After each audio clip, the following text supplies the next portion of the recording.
Hermanos, los invito a ir conmigo en sus copias de las Sagradas Escrituras al libro de Daniel, capítulo 11, versículos 36 al 45.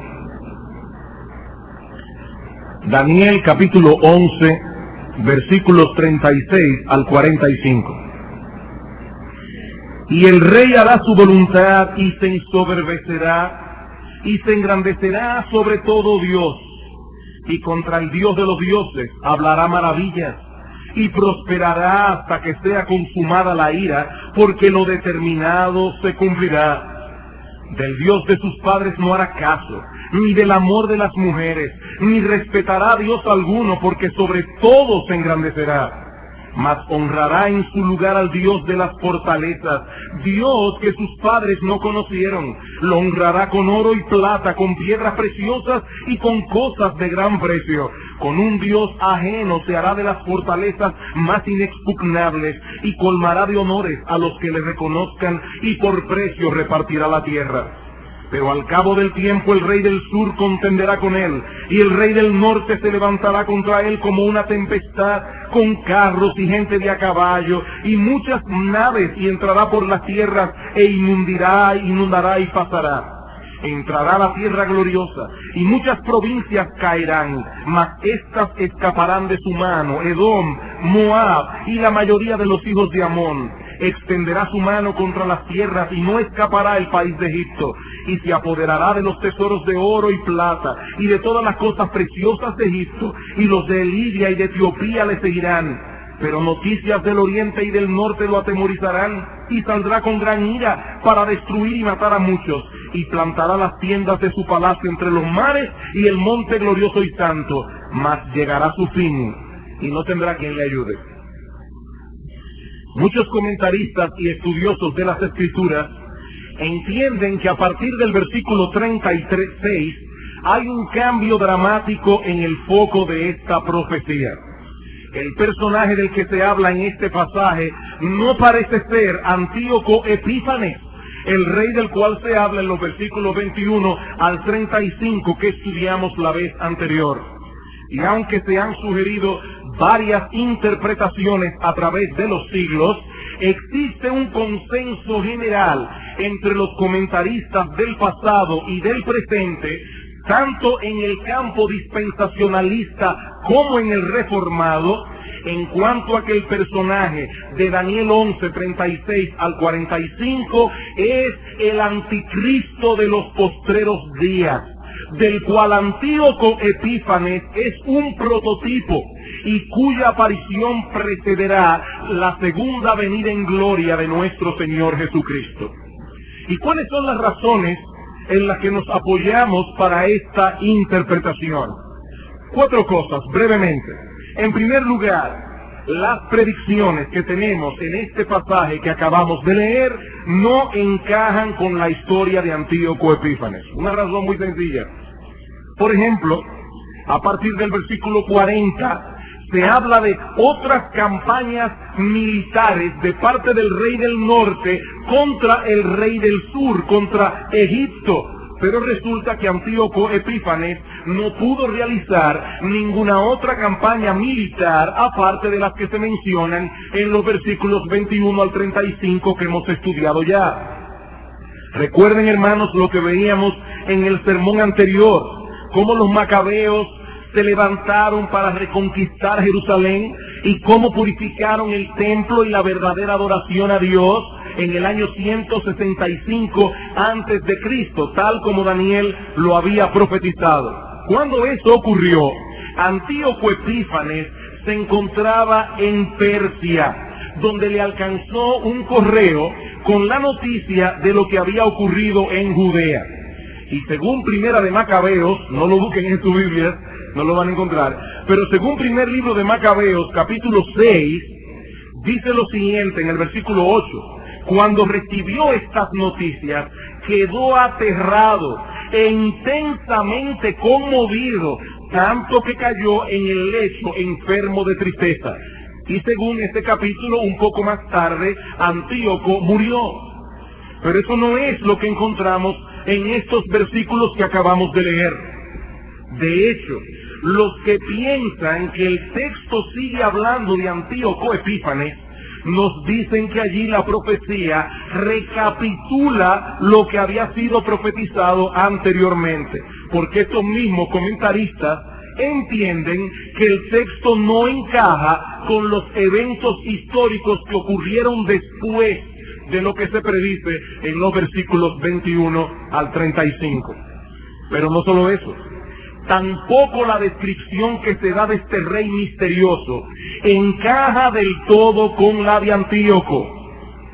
En el versículo 36 se dice de él que se engrandecerá sobre todo Dios, y contra el Dios de los dioses hablará maravillas. Y luego en el versículo 37 dice que este hombre no respetará a Dios alguno.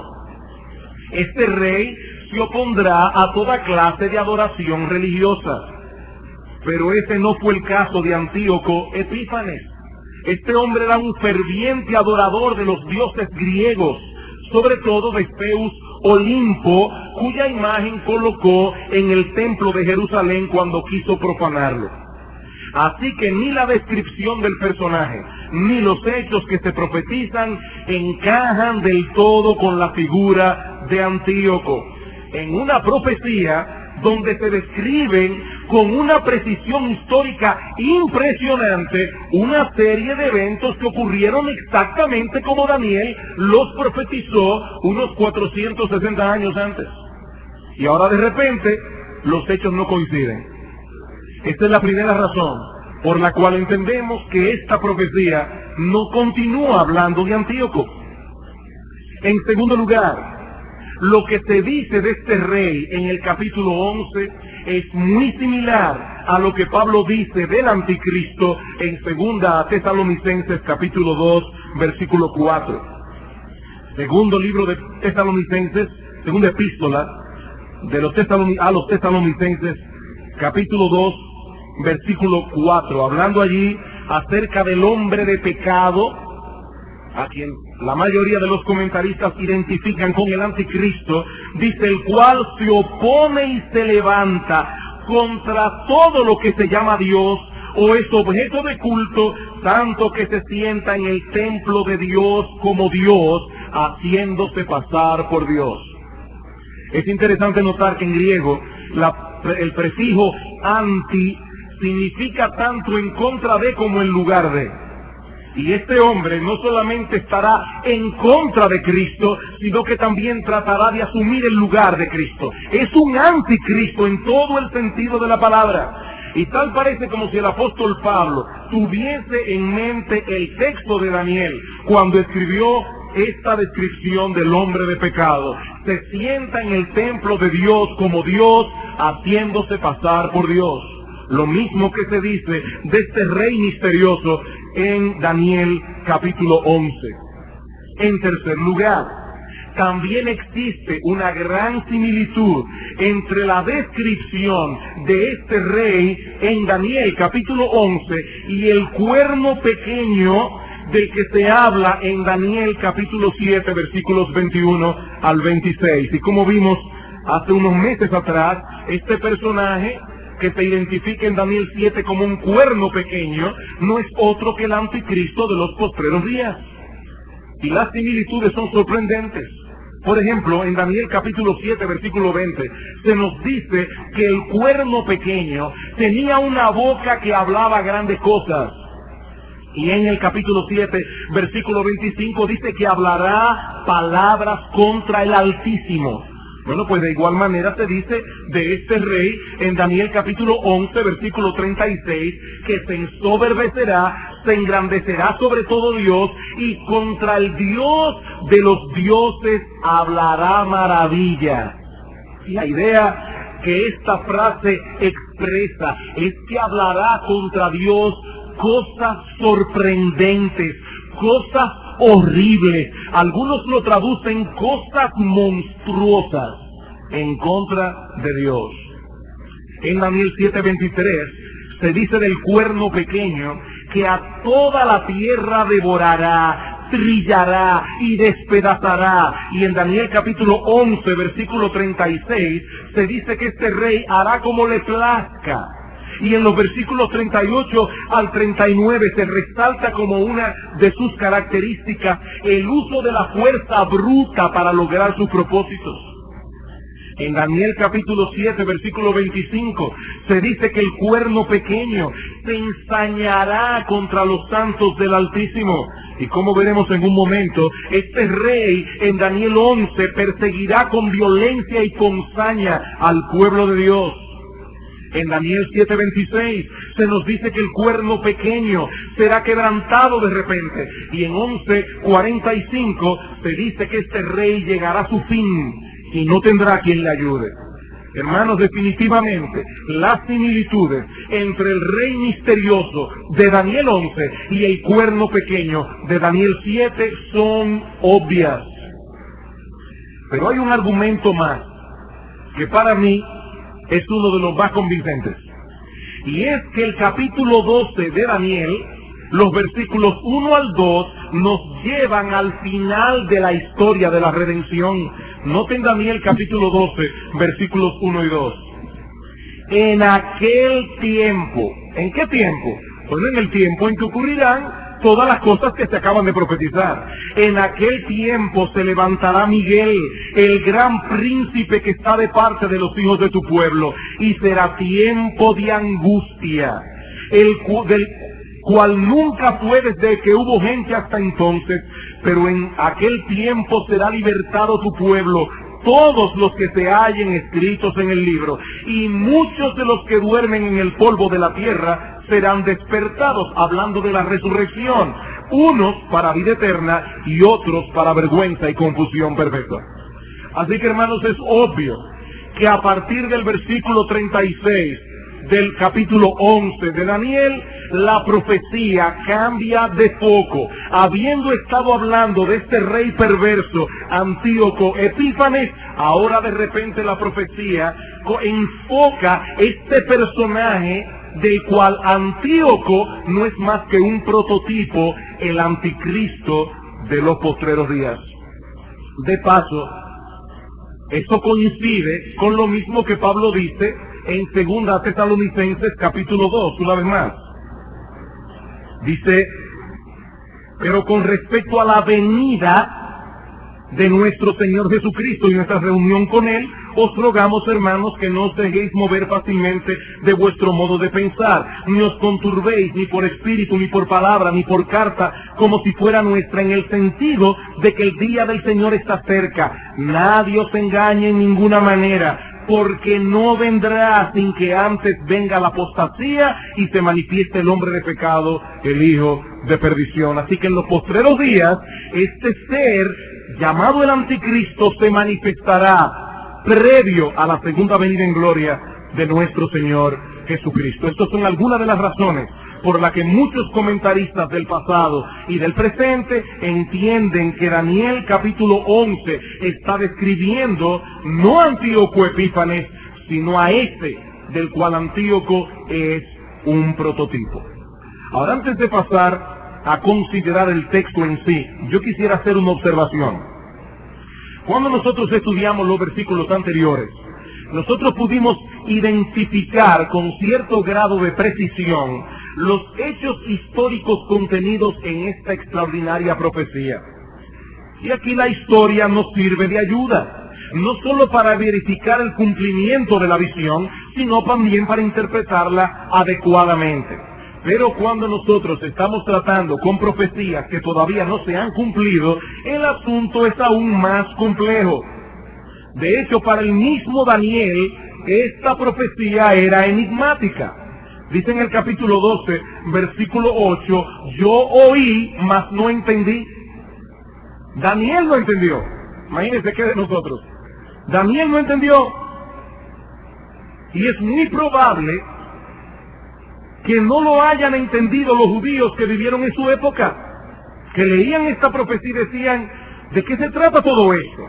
Ahora imagínense a un judío leyendo Daniel capítulo 11 en el siglo II antes de Cristo.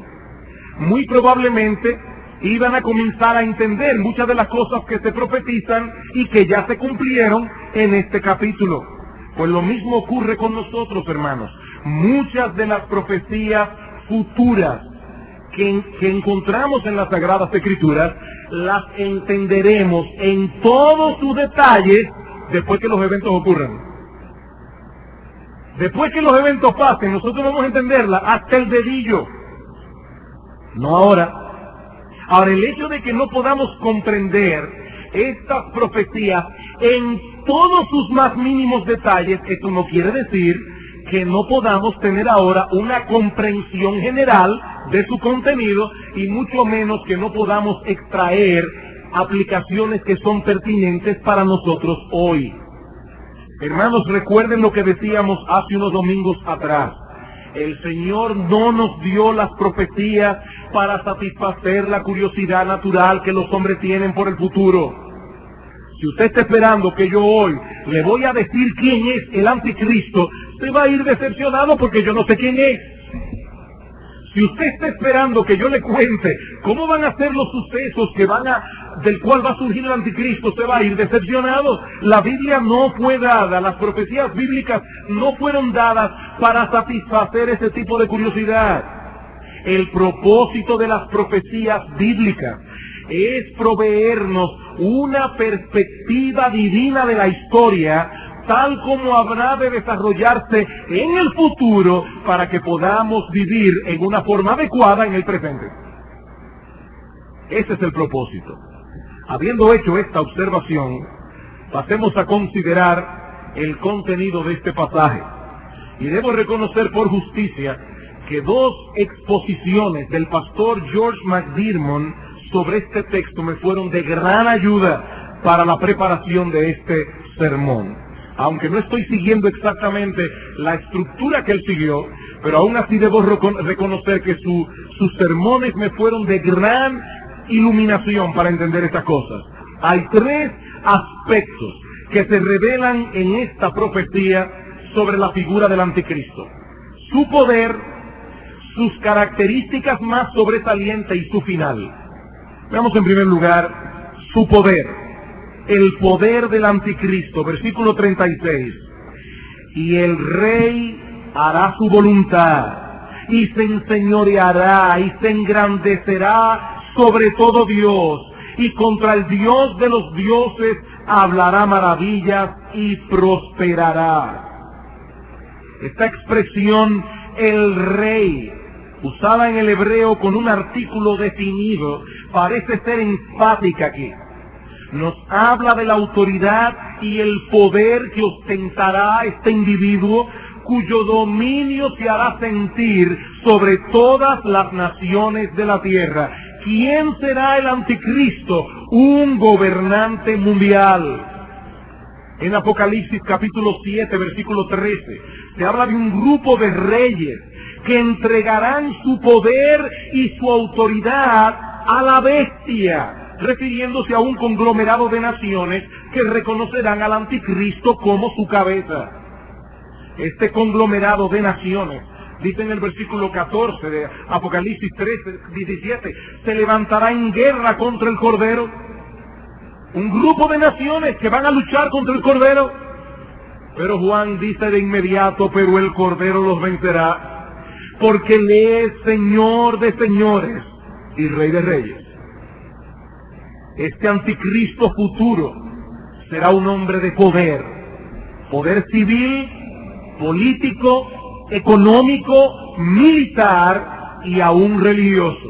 Prácticamente todas las naciones se postrarán ante él y reconocerán su autoridad. En segundo lugar, veamos sus características más sobresalientes. ¿Cómo será este hombre? Bueno, el texto resalta 7 características que tendrá este individuo. Hermanos, escuchen bien lo que se está describiendo aquí. En primer lugar, será un hombre arbitrario en el ejercicio de su poder. Dice el versículo 36, el rey hará su voluntad. En otras palabras, él hará lo que le plazca. El anticristo será el epítome, el clímax de todos los gobernantes despóticos, tiránicos y caprichosos que han afligido a los hombres a lo largo de la historia. En Daniel capítulo 7, versículo 23, se dice del cuerno pequeño que a toda la tierra devorará, trillará y despedazará, implicando que nadie podrá ponerle una resistencia significativa. Este hombre hará lo que le venga en gana y nadie podrá oponérsele. Él hará prevalecer su voluntad. Los deseos de su corazón vendrán a ser ley para sí mismo y para otros.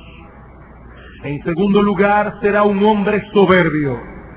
Soberbio. El móvil que guiará sus acciones es el endiosamiento de su persona, su autoexaltación. Versículo 36. El rey hará su voluntad y se ensoberbecerá y se engrandecerá sobre todo Dios. Versículo 37 al final dice, porque sobre todo se engrandecerá, no respetará a Dios alguno. Como vimos en el sermón anterior, esta era una de las características de Antíoco. Por eso se hizo llamar a sí mismo Theos Epífanes, que significa el Dios manifestado, porque Antíoco decía ser una encarnación de Zeus Olimpo. Hermanos, Antíoco nunca llegó al grado de elevarse a sí mismo por encima de toda deidad, y eso es precisamente lo que hará el anticristo. Como dice Pablo en 2 Tesalónica capítulo 2, versículo 4, él se opondrá a todo Dios y él se sentará él mismo en el templo de Dios como si él fuera un Dios. Este hombre demandará ser adorado como si él fuera un Dios, a la vez que prohibirá la adoración de cualquier otro Dios. En tercer lugar, el anticristo será un hombre insolente y blasfemo. Dice en el versículo 36, el rey hará su voluntad y se ensoberbecerá y se engrandecerá sobre todo Dios, y contra el Dios de los dioses hablará maravillas. Y como vimos anteriormente, la idea de esta expresión es cosas sorprendentes, cosas monstruosas que causarán el asombro de todos los que le escuchen. Sus blasfemias serán tan insolentes que hasta los hombres impíos se maravillarán. Es lo mismo que se dice del cuerno pequeño en Daniel 7:25, hablará palabras contra el Altísimo. Cuando estaba leyendo este texto de Daniel, vino a mi mente que tal vez la intención de Daniel fue darnos una instrucción por contraste, porque 3 veces en el texto del capítulo 7, donde se habla del anticristo, se señala a Dios como el Altísimo. El Altísimo hablará palabras contra el Altísimo. Este hombre blasfemará contra aquel que posee máxima autoridad en los cielos y en la tierra, aquel que él debiera reverenciar, aquel que él debiera temer con gran temor. La insolencia de este hombre no tendrá límites.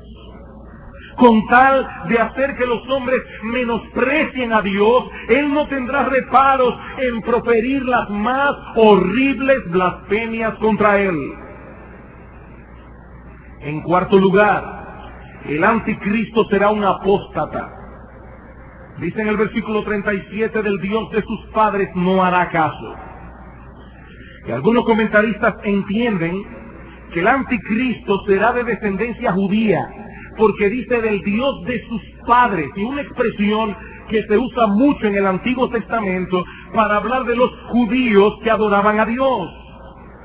Otros ven aquí una referencia al cristianismo, contra el cual el anticristo se levantará a pesar de haber sido criado en el seno de una familia que profesa la fe. Y es interesante notar que en el cuadro que Pablo nos brinda en 2 Tesalonicenses capítulo 2, versículos 3 al 4, Pablo conecta un gran movimiento de apostasía religiosa con la aparición del anticristo.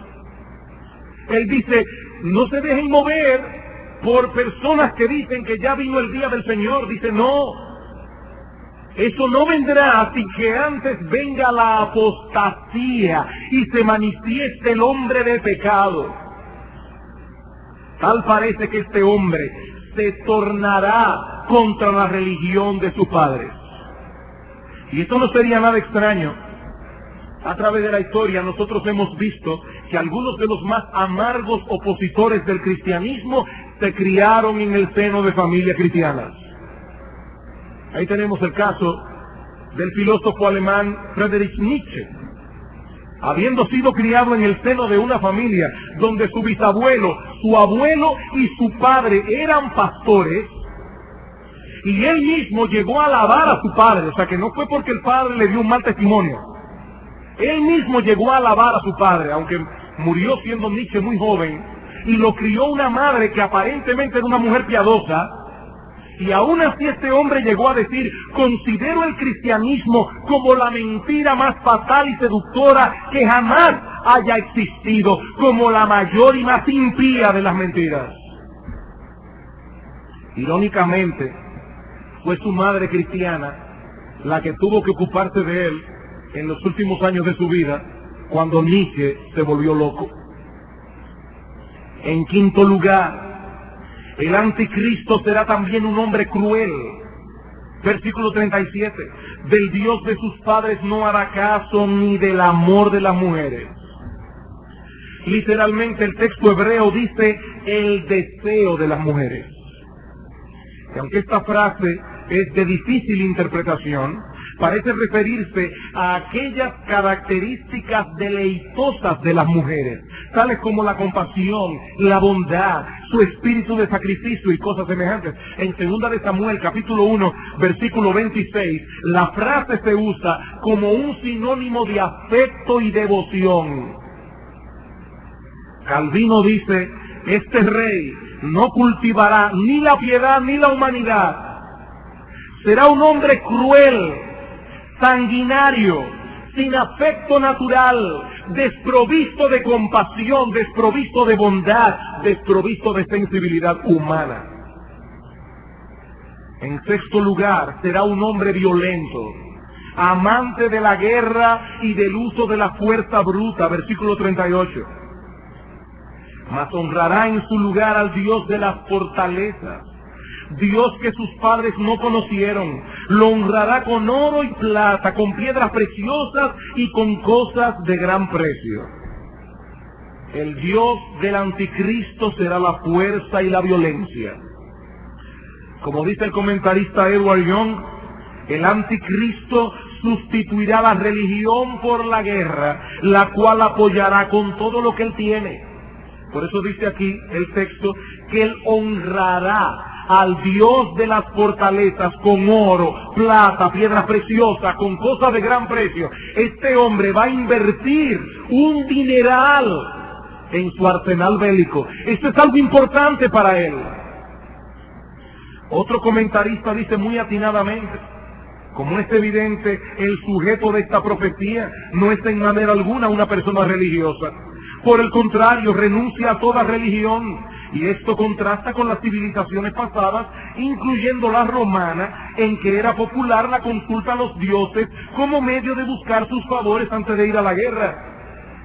Y puede ser que sea esto que se refiere a Daniel cuando dice que él adorará a un Dios que sus padres no conocieron. Porque aún esas civilizaciones salvajes le pedían a sus dioses que les ayudaran en la guerra. Y consultaban a los dioses cómo iba a terminar todo esto.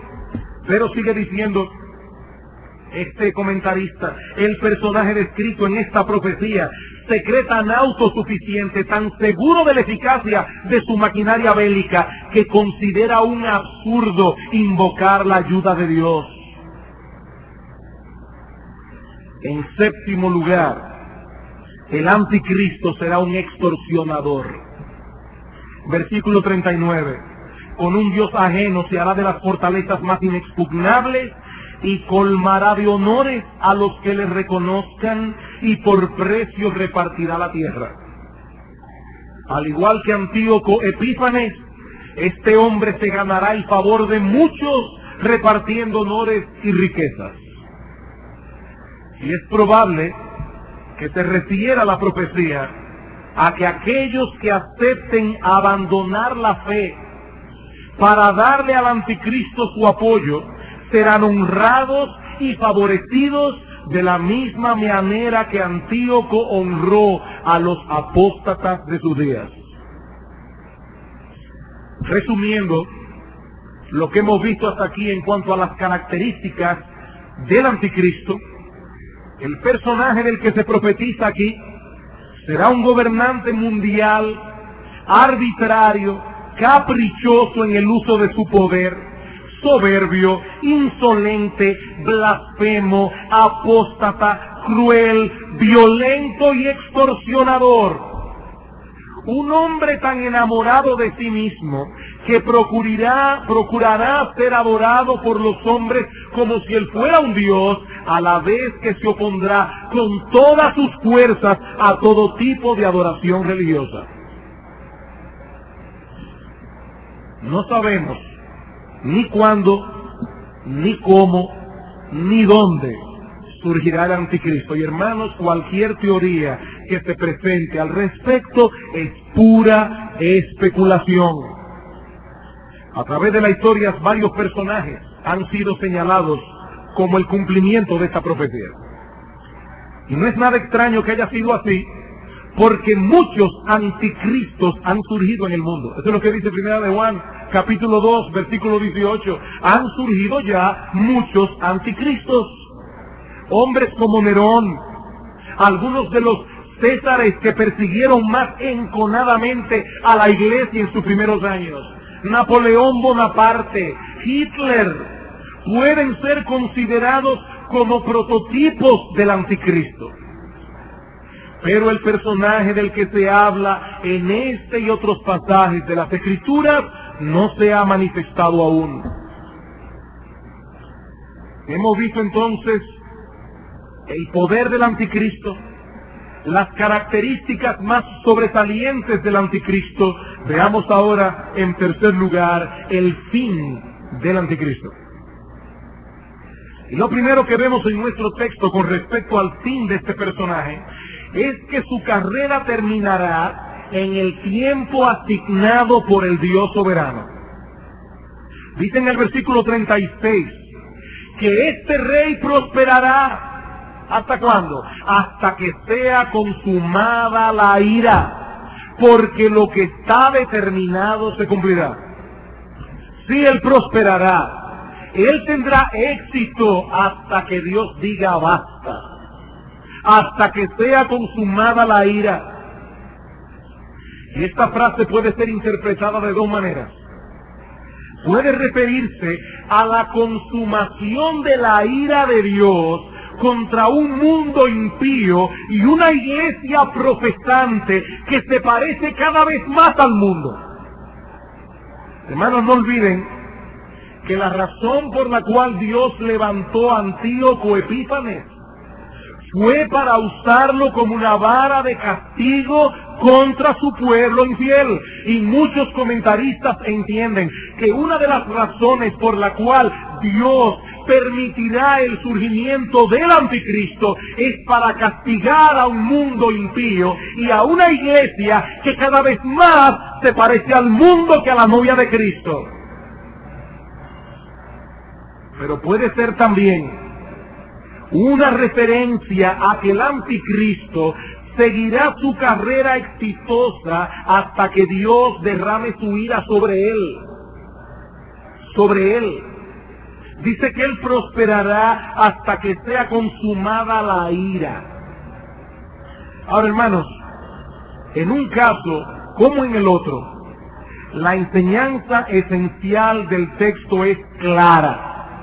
Aunque este hombre hará lo que le plazca y en su soberbia pensará de sí mismo como si él fuera un dios, Su tiempo de acción está determinado por la soberanía del Dios Altísimo. Y eso sí está claro en el texto. Él prosperará, pero solo hasta que sea consumada la ira, sea lo que sea que eso signifique. Nuestro Dios no es autor de pecado, pero hermanos, el mal no escapa de su control. Y eso ciertamente es un misterio, pero qué bueno que es así. Qué bueno que es así. Si el control de Dios se limitara a las cosas buenas que ocurren en el mundo, entonces, hermanos, deberíamos temblar de espanto, porque su control sería muy limitado. Pero el mal seguirá su carrera mientras Dios lo permita, para castigar al mundo impío y para purificar a su pueblo. Hermanos, hay muchas cosas que nosotros no entendemos aquí. Algún día las entenderemos todas. Y cuando las entendamos, veremos que todo lo que Dios incluyó en sus decretos eternos era conforme a su carácter bueno, santo y justo. ¿Y cómo será el fin del anticristo? Será cuando Dios lo determine, pero ¿cómo será? Bueno, eso es lo que se profetiza en los versículos 40 al 45. Versículo 40. Pero al cabo del tiempo, el rey del sur contenderá con él, y el rey del norte se levantará contra él, es decir, contra el rey del sur, como una tempestad, con carros y gente de a caballo, y muchas naves, y entrará por las tierras, e inundará y pasará. El texto dice literalmente en el tiempo del fin. Cuando dice en aquel tiempo, al cabo del tiempo, en el tiempo del fin, como una clara referencia al fin de esta era. ¿Qué ocurrirá? Que algunos se tornarán contra el anticristo. Algunos querrán rebelarse de su yugo. Y la profecía menciona aquí de manera particular al rey del sur.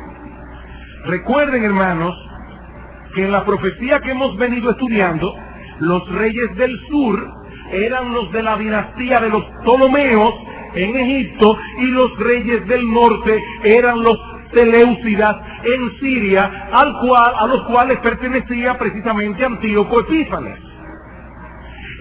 La visión aquí está usando el mismo lenguaje que se ha venido usando en las predicciones anteriores. Pero hermanos, es muy obvio que estos nombres no se deben interpretar literalmente. ¿Y cómo lo sabemos? Bueno, en primer lugar, porque esas dinastías ya no existen. Ya no existen los Ptolomeos, ya no existen los Seleucidas. Como tampoco existen algunas naciones que el texto menciona más adelante. En el versículo 41 dice que escaparán de su mano Edom, Moab y la mayoría de los hijos de Amón. Pero resulta, hermanos, que estas naciones no solamente no existen hoy, sino que ni siquiera existían en los días de Antíoco Epífanes. Es obvio que nosotros debemos interpretar estas cosas no en una manera literal. ¿Qué es lo que el texto quiere señalar? Que un enemigo poderoso, el rey del sur, se levantará contra el anticristo, identificado en el pasaje como el rey del norte, en una clara analogía con Antíoco Epífanes. Pero el anticristo se le opondrá con todo su vigor y con todos sus recursos bélicos. Versículo 40.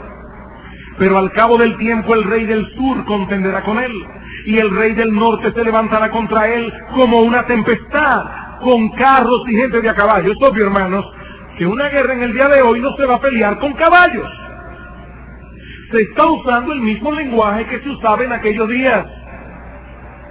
Y muchas naves, y entrará por las tierras e inundará y pasará. El anticristo aplastará a sus enemigos.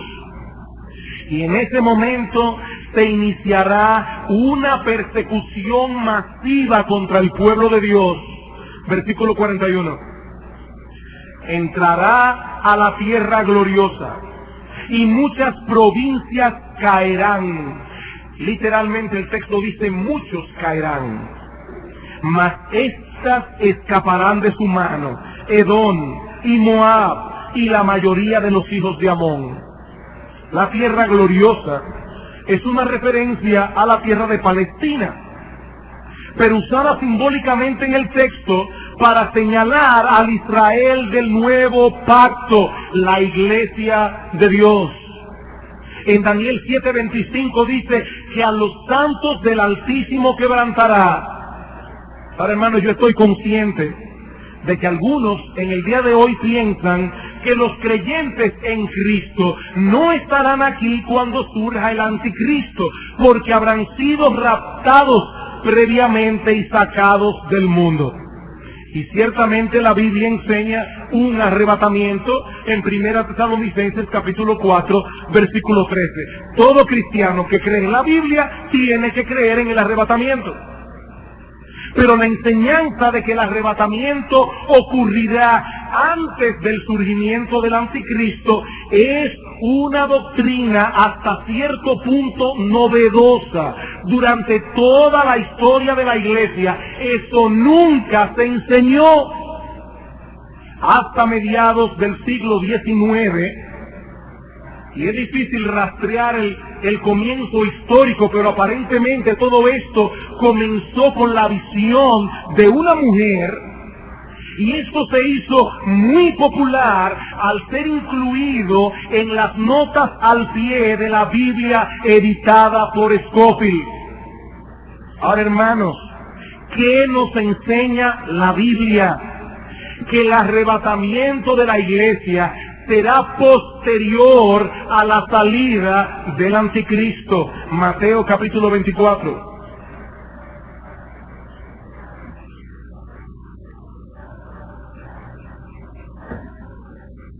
Versículo 29.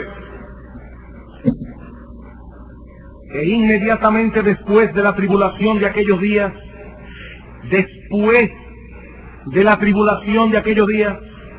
el sol se oscurecerá, la luna no dará su resplandor, las estrellas caerán del cielo, las potencias de los cielos serán conmovidas. Entonces aparecerá la señal del Hijo del Hombre en el cielo, y entonces lamentarán todas las tribus de la tierra, y verán al Hijo del Hombre viniendo sobre las nubes del cielo con poder y gran gloria, y en ese momento enviará a sus ángeles con gran voz de trompeta, lo mismo que dice 1 Tesalonicenses capítulo 4, sonará la trompeta y los muertos en Cristo resucitarán primero, luego nosotros, los que vivimos, los que hayamos quedado, seremos arrebatados juntamente con ellos. ¿Qué dice el texto? Que después de la tribulación de aquellos días, en el momento en que nuestro Señor Jesucristo esté regresando en gloria, enviará a sus ángeles con gran voz de trompeta y juntarán a sus escogidos de los cuatro vientos desde un extremo del cielo hasta el otro. Eso no será antes, será después. Segunda Tesalonicenses capítulo 2. Segunda Tesalonicenses capítulo 2, versículo 1.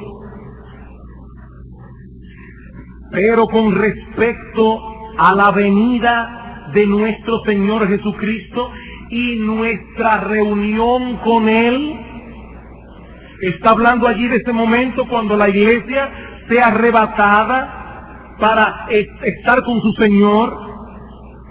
Os rogamos, hermanos, que no os dejéis mover fácilmente de vuestro modo de pensar, ni os conturbéis, ni por espíritu, ni por palabra, ni por carta como si fuera nuestra, en el sentido de que el día del Señor está cerca. Nadie os engañe en ninguna manera, porque no vendrá el Señor y nuestra reunión con Él, eso no vendrá sin que antes venga la apostasía y se manifieste el hombre de pecado, el hijo de perdición, el cual se opone y se levanta contra todo lo que se llama Dios o es objeto de culto, tanto que se sienta en el templo de Dios como Dios, haciéndose pasar por Dios.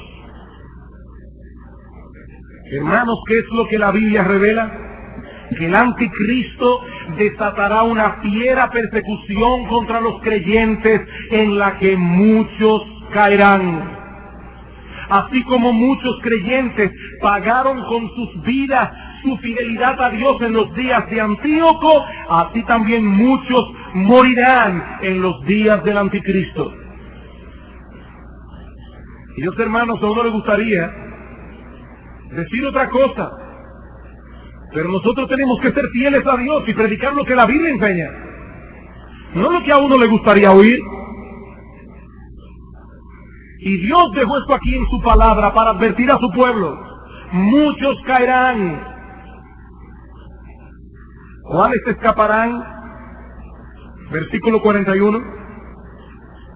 Escaparán Edom, Moab y la mayoría de los hijos de Amón. ¿Y a qué se refiere la profecía? Si ustedes leen el Antiguo Testamento se van a dar cuenta que Edom, Moab y los hijos de Amón eran los enemigos por antonomasia del pueblo de Israel. Y la idea del texto parece ser, como bien señala John en su comentario, que estos pueblos son mencionados aquí como representantes simbólicos de las naciones que por ser enemigas del pueblo de Dios escaparán de la ira del rey del norte, el anticristo. Aquellos que se vuelquen contra la iglesia serán apoyados por él, serán defendidos por él. Versículos 42 y 43. Extenderá su mano contra las tierras y no escapará el país de Egipto.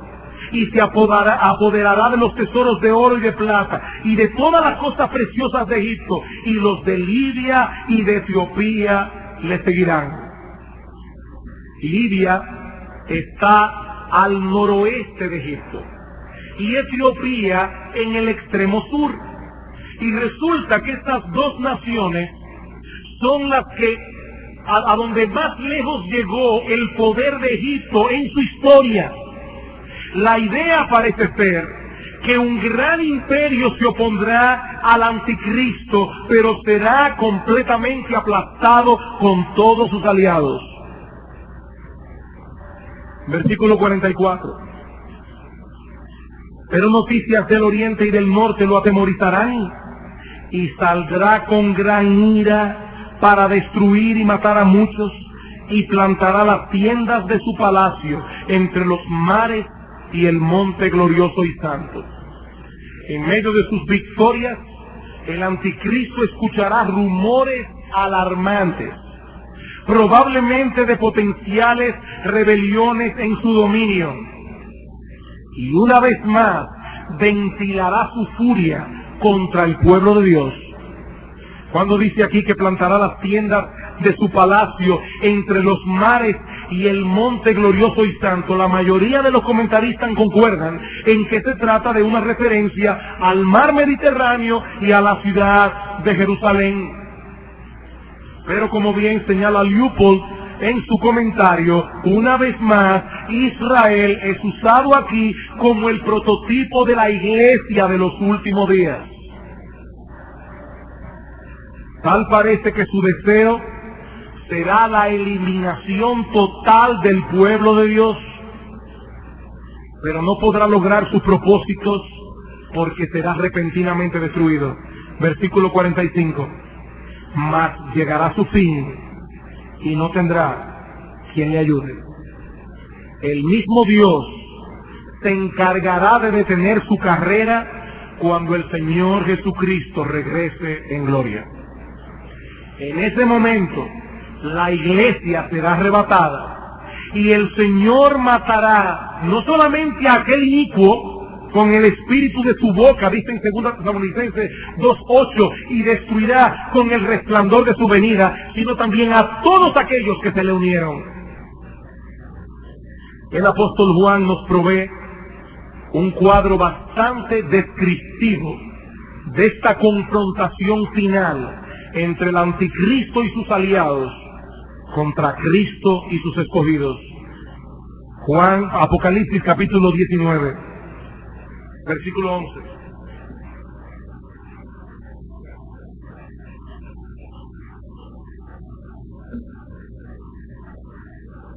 Entonces vi el cielo abierto, y he aquí un caballo blanco, y el que lo montaba se llamaba Fiel y Verdadero, y con justicia juzga y pelea. Sus ojos eran como llama de fuego, y había en su cabeza muchas diademas, y tenía un nombre escrito que ninguno conocía sino él mismo. Estaba vestido de una ropa teñida en sangre, y su nombre es el Verbo de Dios. Y los ejércitos celestiales, vestidos de lino finísimo, blanco y limpio, le seguían en caballos blancos. Hermanos, son figuras apocalípticas, no se pueden interpretar literalmente. De su boca sale una espada aguda para herir con ella a las naciones, y él las regirá con vara de hierro, y él pisa el lagar del vino del furor y de la ira del Dios Todopoderoso. Y en su vestidura y en su muslo tiene escrito este nombre: Rey de Reyes y Señor de Señores. Y vi a un ángel que estaba en pie en el sol, y clamó a gran voz diciendo a todas las aves que vuelan en medio del cielo: venid y congregaos a la gran cena de Dios, para que comáis carnes de reyes y de capitanes, y carnes de fuertes, carnes de caballos y de sus jinetes, y carnes de todos, libres y esclavos, pequeños y grandes. Y vi a la bestia, a los reyes de la tierra y a sus ejércitos reunidos para guerrear contra el que montaba el caballo y contra su ejército. Y la bestia fue apresada, y con ella el falso profeta, que había hecho delante de ella las señales con las cuales había engañado a los que recibieron la marca de la bestia y habían adorado su imagen. Estos dos fueron lanzados vivos dentro de un lago de fuego que arde con fuego y azufre. Nuestro Señor Jesucristo tendrá la victoria en esta confrontación final. Hermanos, ¿qué aplicaciones prácticas nosotros podemos derivar de un pasaje tan sobrio como el que hemos estudiado hoy? Bueno, en primer lugar, observando la carrera del anticristo, nosotros podemos tener una idea de la naturaleza horrible de ciertos pecados que serán característicos en este archienemigo de Dios. ¿Cuáles son las características del anticristo que nosotros vemos en muchas personas en el día de hoy? Algunas de estas características, hermanos, en esta generación han dejado de ser pecado y ahora se consideran como una virtud. Pero son pecados, son pecados. Por un lado, la voluntariedad. Dice en el versículo 36 que este hombre hará lo que le plazca. Sus deseos le controlarán por encima de toda ley humana y divina. El anticristo será el epítome de un hombre dominado por sus propias pasiones, por sus inclinaciones. Y el resultado será un tirano tan cruel que será más parecido a una bestia que a un ser humano. Hermanos, cuidado con dejar que nuestros hijos, que están bajo nuestra responsabilidad, sigan el curso de sus deseos. Si bien este hombre es el epítome de un hombre dominado por sus deseos, es hacia ese tipo de carácter que tienden los hombres que no dominan sus apetitos.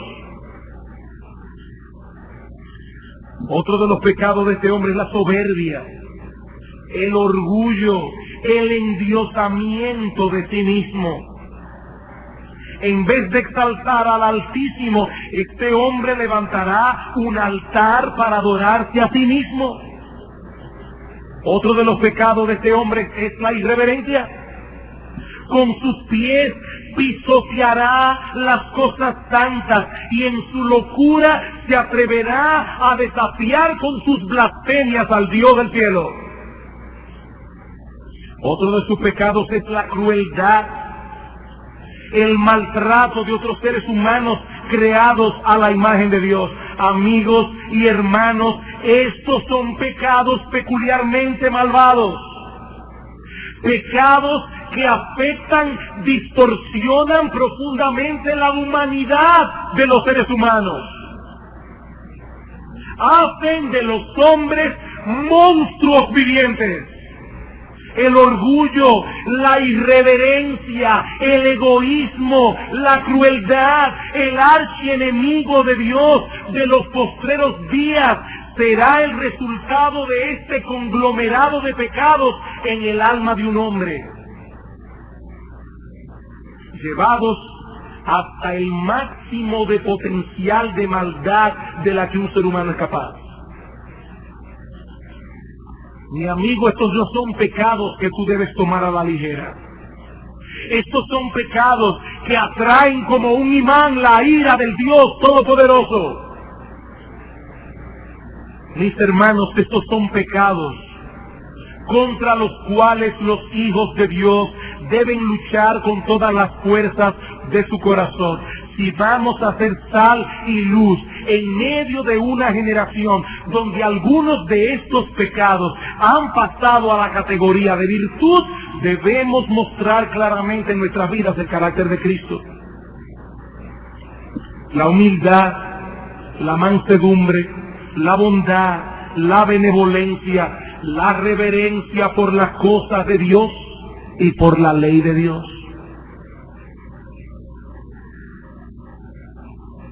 Queridos hermanos, amparados en la gracia y el poder de Dios, nosotros debemos cultivar estas virtudes en una forma muy evidente, o de lo contrario no seremos eficaces en mostrar al mundo el poder transformador del Evangelio de Cristo.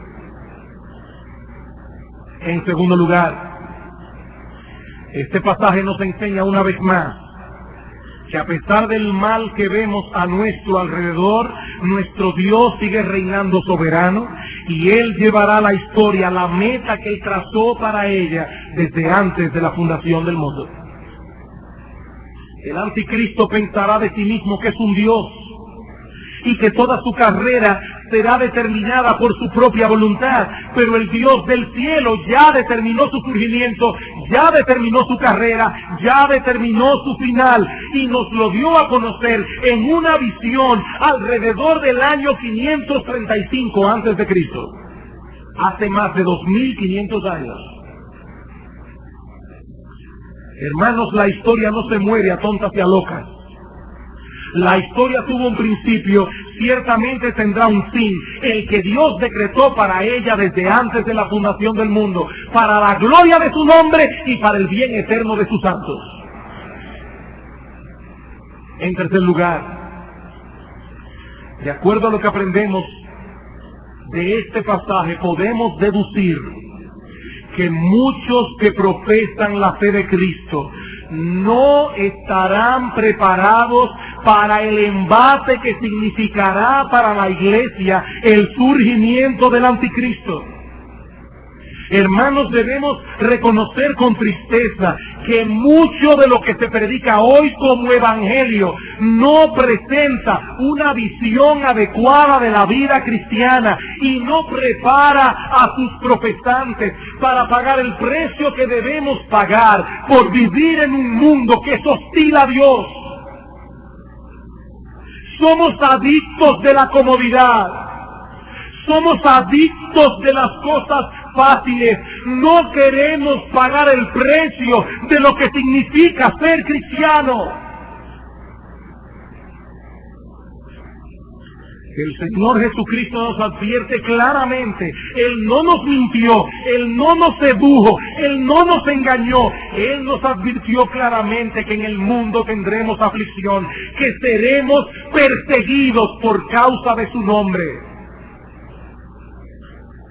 Mateo capítulo 5, versículo 10, bienaventurados sois cuando por mi causa os vituperen y os persigan y digan toda clase de mal contra vosotros mintiendo. Gozaos y alegraos, porque vuestro galardón es grande en el reino de los cielos, porque así persiguieron ellos a los profetas que fueron antes que vosotros. Gozaos y alegraos, esa es la porción del cristiano. No una vida cómoda y fácil.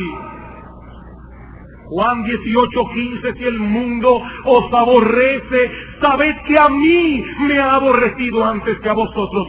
Si fuerais del mundo, el mundo amaría lo suyo, pero porque no sois del mundo, antes yo os escogí del mundo, por eso el mundo os aborrece. Mis hermanos, cuando un cristiano comienza a comportarse como las personas del mundo, para ser aceptado por las personas del mundo, para que ellos no vean ninguna diferencia entre nosotros y ellos, está traicionando a Cristo.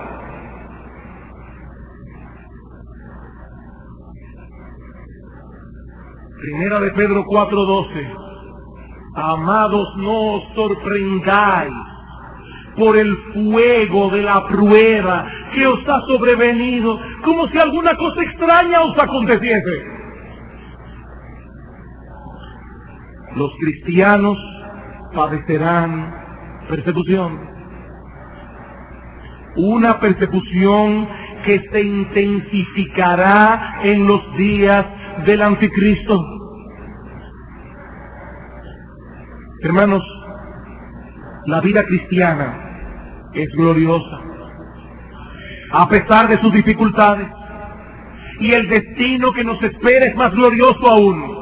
Dice Pablo en Romanos capítulo 8, versículo 18, que las aflicciones del tiempo presente no son comparables con la gloria que en nosotros será revelada. Pero lo cierto es que mientras estemos de este lado de la eternidad, nosotros seguimos en pos de uno que antes de llegar a la gloria tuvo que pasar por la cruz. Primero la cruz, luego la gloria. Nosotros no podemos invertir el orden. Primero la cruz, luego la gloria.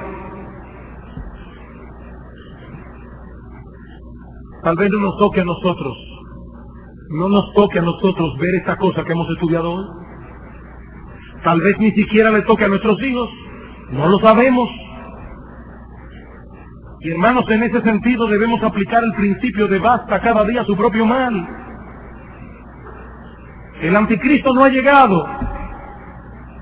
Ya hay sufrimiento y persecución que todo hijo de Dios que quiera vivir piadosamente en Cristo Jesús padecerá. Ya ahora. En la universidad, en el trabajo, en la familia. No basta cada día su propio mal, mi hermano. Eso no ha llegado todavía. No podemos sentarnos a llorar ahora por una persecución que todavía no ha llegado. Hay muchas cosas que nosotros tenemos que hacer. Y si nos toca pasar por esta experiencia, yo te aseguro, mi hermano querido, con la autoridad de la palabra de Dios, que Él nos dará la gracia para soportarlo. Dios no te va a dar la gracia para que tú tengas que dar tu vida por Cristo si tú no vas a dar tu vida por Cristo. No, Él no te va a dar la gracia antes de tiempo, ni te va a dar la gracia si no la necesitas. Él te la dará en el momento preciso cuando tú lo necesites. Y nosotros vemos en la historia de la iglesia cómo personas sumamente débiles dieron sus vidas por su fidelidad a Dios, porque no claudicaron. ¿Cómo lo hicieron? Porque Dios los sostuvo por su gracia. Pero lo cierto es, hermanos, que los cristianos siempre, en todas las épocas de la historia de la iglesia, han tenido que pagar un precio por ser cristianos. ¿Qué tipo de cristianismo es el que nosotros estamos viviendo hoy? ¿Qué tipo de cristianismo? Nos está costando algo nuestro cristianismo. Nos está costando algo servir a Cristo. Nos está costando algo identificarnos en medio de la impiedad y diciendo yo no hago esto porque yo soy cristiano. Jóvenes que están aquí, que profesan ser de Cristo, en las universidades, en sus medios, con sus amigos, ustedes se paran en dos patas y dicen, yo soy cristiano, yo no hago eso, yo no me río de ese tipo de chistes, yo no oigo ese tipo de música, yo no veo ese tipo de película. Queridos hermanos, tenemos pantalones para defender nuestras convicciones.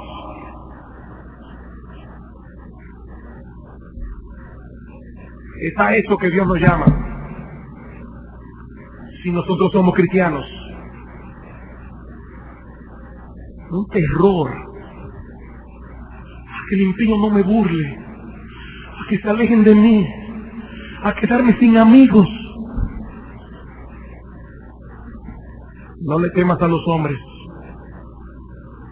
Ellos pueden matar el cuerpo, pero el alma no pueden matar. Témele a este que puede destruir tu cuerpo y tu alma en el infierno.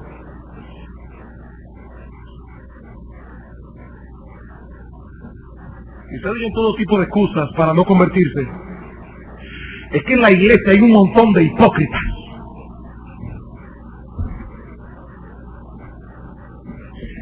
Dios aceptará esa excusa tuya en el día del juicio. ¿Y no será que en el fondo de tu corazón te da miedo ser cristiano? ¿No será cobardía lo que te impide venir delante de Cristo? Porque tú sabes que la Biblia es la verdad. Tú sabes que el Evangelio es la verdad. Tú sabes que solo en Él hay salvación. Joven que estás aquí, ¿no será cobardía? Por eso es que dice en Mateo capítulo 11, versículo 12, que el reino de los cielos se hace fuerte y que solo los violentos lo arrebatan. Esto no es para cobardes. Por eso en Apocalipsis capítulo 21, versículo 8, dice que serán arrojados en el infierno los fornicarios, los idólatras, los hechiceros, los mentirosos. Pero ¿saben quiénes son los primeros que menciona en la lista? Los cobardes y los incrédulos.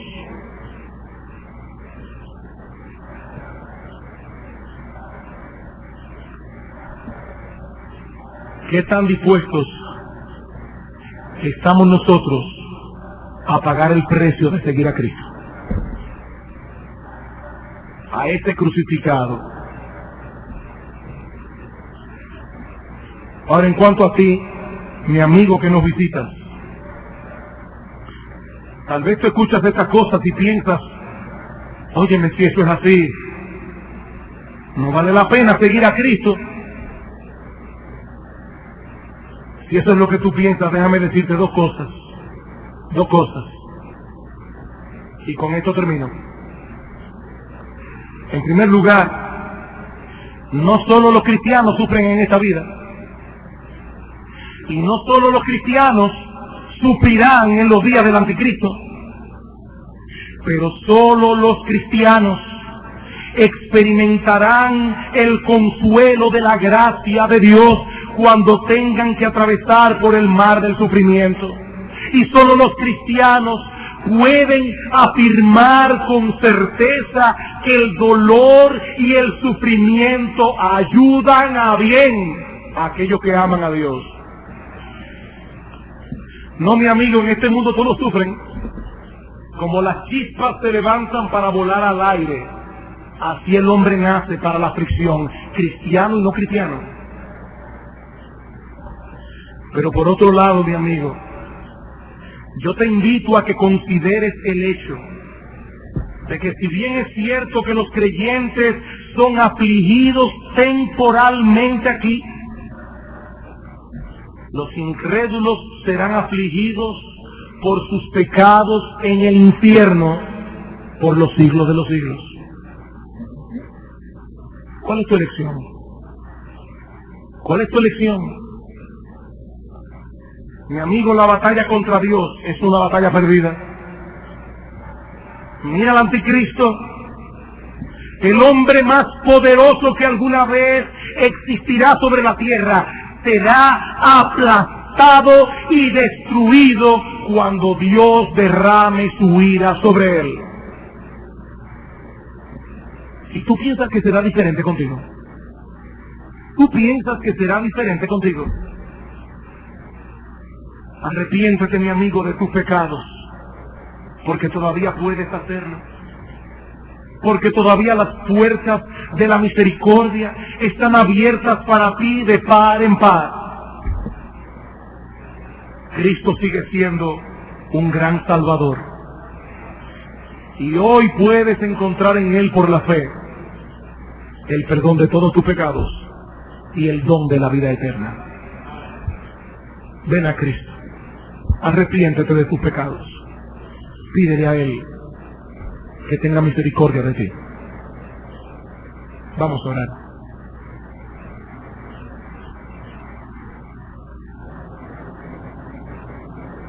Ciertamente, Padre,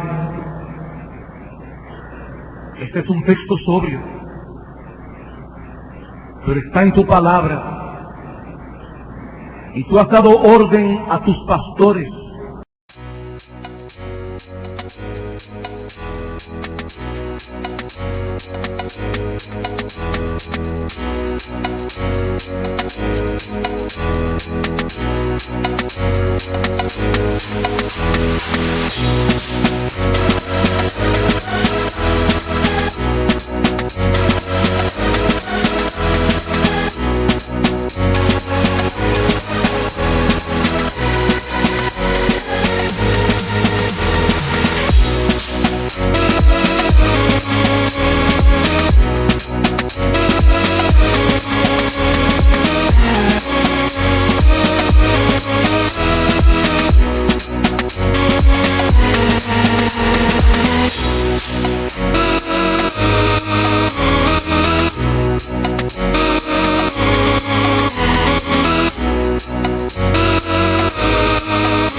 a que enseñen a tu pueblo todo el consejo de Dios.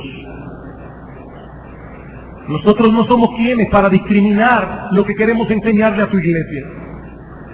Toda la Escritura es inspirada, toda la Escritura es útil. Y nosotros te suplicamos que tú apliques la enseñanza de este texto a nuestros corazones. Padre, ayúdanos. Danos la disposición de pagar el precio que nosotros tengamos que pagar para identificarnos en el mundo hostil e impío con nuestro bendito Señor y Salvador Jesucristo. Pero mira, Padre bueno, a aquellos que están aquí sin Cristo, nosotros te imploramos, tu iglesia aquí reunida, ten misericordia de ellos y aplica tu palabra con poder en sus corazones. Tráelos, oh Señor, tráelos a la fe y al arrepentimiento. Bendícenos ahora, despídenos a nuestras casas en paz, porque te lo suplicamos en el precioso nombre de Cristo. Amén.